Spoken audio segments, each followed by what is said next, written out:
So what I hear you speaking to in my kind of paradigm is the fueling, if you will, the nourishing of this innate capacity to heal.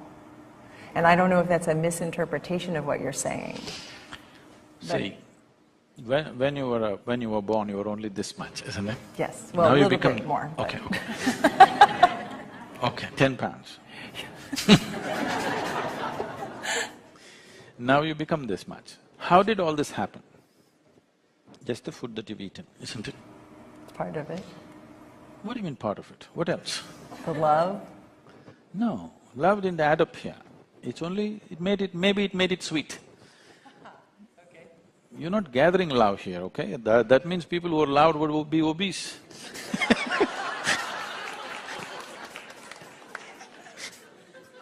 You're giving an impetus to being obese, they can claim I've been loud. Yes, well… Love doesn't gather, fortunately.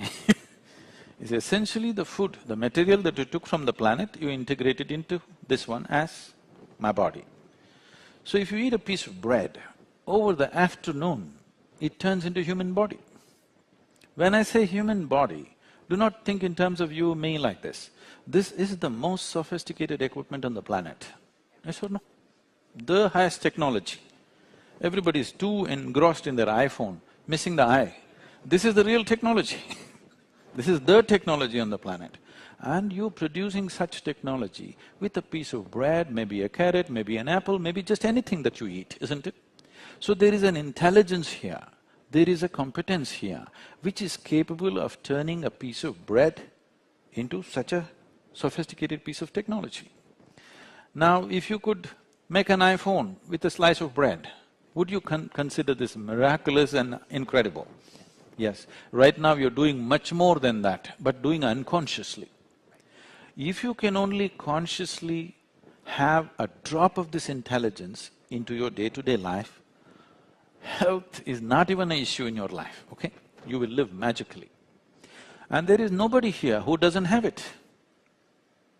If it was in me and not in you, then it's an issue. There is nobody here who doesn't have it, everybody has this intelligence. Only thing is, they're looking for solutions outside, they're not looking for solutions inside. The manufacturer of this body is inside. If you had a repair job to do, would you like to go to the manufacturer or the local tinker? If you had the ID, you would go to the manufacturer. If you lost the ID, local mechanic, isn't it? It's an emergency, you call the local mechanic. Long-term health, you must go to the manufacturer, isn't it? Well, and I think that is the essential shift that we're talking about. And I wasn't trained anything about or educated regarding anything about a capacity to heal. The medical paradigm and medical education, particularly physician education, has no recognition of that. So we feel that the concept that you could dial up the capacity to heal through things like you're discussing, working in the earth, feeling the… No, I'm saying those things, working in the earth and other things, if you're not willing to do anything else with yourself. But if you're willing to do something more focused with yourself, there are more sophisticated methods with which we can do this. You can change the quality of your system and chemistry in a matter of few days or weeks if you're willing to do a certain amount of work with yourself. These things are medically proved now. I mean, it need not be because measurement that we are employing today are insufficient to measure the capacity of the intelligence which is nature, the intelligence which is the basis of this creation. It is not enough. I must tell you this, this is with due respect to everybody. This happened a few years ago, I mean almost 26, 27 years ago. I never subject myself to those indignities anymore. I happened to go to some institute and something like this, and they said, we want to measure your gamma waves in your brain. I did not know I have gamma waves in my brain, I only know that it works and it's good enough for me.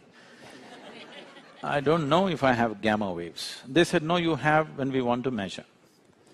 I was in an obligatory situation So reluctantly I said, okay. Then they said, okay, you come, and they took me to one room which is like a basement kind of thing, all glass on all sides, because something to see that the external gamma waves don't come in and read something like that. I don't know, somebody scientist should know these things. So they put 14 different electrodes in my body and they said, you meditate. I said, I don't know how to meditate. They said, you teach everybody to meditate. I said, yes, I do teach people meditation because they do not know how to sit still. I have no such issue. If I close my eyes, the world just vanishes for me. You know, if I close my eyes, the whole world just disappears for me. That is the idea of the eyelids, I always thought. If you close it, the world should go. But people close it and run a private world of their own. So then their problem is they want the name of the meditation and how much gamma waves, whatever. Then they discussed and they said, okay, probably they called my meditation 01 or Z10 or something. So I sat down. After about 15-20 minutes, they were… with a metallic object, they were hitting that funny spot on my elbow, you know. I thought maybe it's part of their experiment and I sat. Then they started hitting my ankle, then my knee. It became very persistent. Initially I thought it must be the experiment, then I thought maybe they're trying to ask me to come out. They don't have to knock me up like this, if they just tell me, I would open my eyes. Then it became painful. Then I opened my eyes. I said, what? Did I do something wrong to be beaten up like this? They were all looking at me with a weird look on their face. I said, did I do something really wrong? They said, according to our instruments, you're dead. I said, that's a fantastic diagnosis. Then they've changed their opinion, they said, either you're dead or your brain is dead.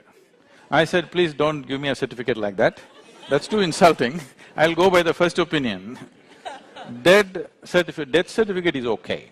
Brain dead certificate is, you know, how do I exist? Why I'm saying this is, we are trying to bring down everything to physicality. We are making physicality supreme. We need to understand this. In this creation, in this vast cosmos, physical is just few specks, maybe a few billion stars, but still they're just a few specks in the vastness of nothingness, isn't it? Nothing means… when I say nothing, you must understand this. You must put a hyphen between no and thing. It is not a thing. But today we know it is the most powerful, space is the most powerful dimension of existence. This has happened to us because the way our sense organs function, the way our visual apparatus function. See, right now, what is it that you can see? Only that which stops light you can see. That which allows light to pass through, or that which is light itself, you cannot see. Now you can see this hand because it stops light. Suppose my hand became so wonderful, it doesn't stop light, you wouldn't see my hand, isn't it? So because our visual apparatus are like this, you only see those things which stop light. Because of that, we have come to these conclusions that physical is everything, because physical is all that is in our experience.